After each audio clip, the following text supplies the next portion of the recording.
Researchers have found that raising the Central Provident Fund, that's CPF, contribution rates for older workers to put them on par with those of younger workers could help them save between $31,000 and $145,000 more by the time they retire.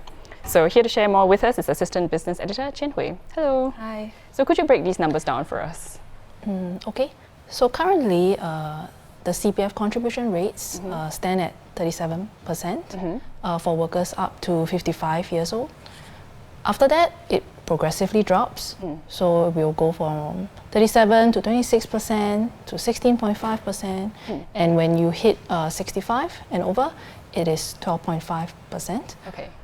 So the researchers at the Institute of Policy Studies, they calculated that if the employer and employee contribution rates were to be back to 37% in total, workers can save additional savings. Depending on their income, it could go from anywhere between $31,000 to $145,000. Fairly significant. Yes.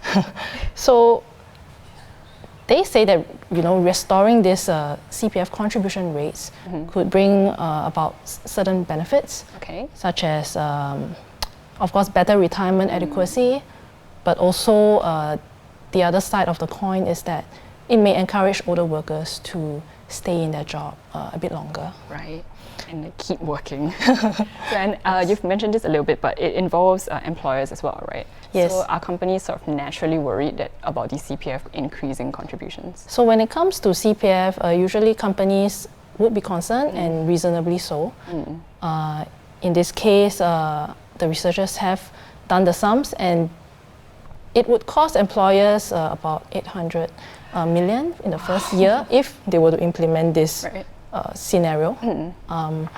And at this time, companies are also grappling with other challenges such as trade war between the US and China, digitalization efforts locally. Right. Yeah, and also some technology sector disruption. A lot of things are happening right now. Yes. So we have to keep in mind that this remains a proposal for now. So while the Manpower Ministry said that it has noted the recommendations, there is currently a separate work group comprising government, employers, unions, which is sort of looking at all these issues, including CPF and how it affects retirement savings. Right. It is set to release its recommendations later this year. So we'll hear more from them, hopefully. So keep us posted. Yeah. So you've mentioned all these issues and all these challenges that they're facing. So do you think, with all that in mind, companies are going to start to avoid hiring older workers? It's hard to say, although, as an aging society, companies may eventually, have no choice. It is going to get harder and harder for them to be selective about workers based on their age.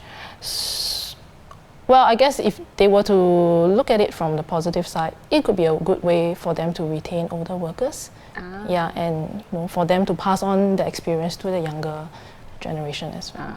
So think positive, think on the right side of the coin. Yes. So I'm sure a lot of you guys have opinions on this since it's got to do with CPF. So do leave your comments down below. And thanks, Chian Hui, for sharing your thoughts with us. Thanks.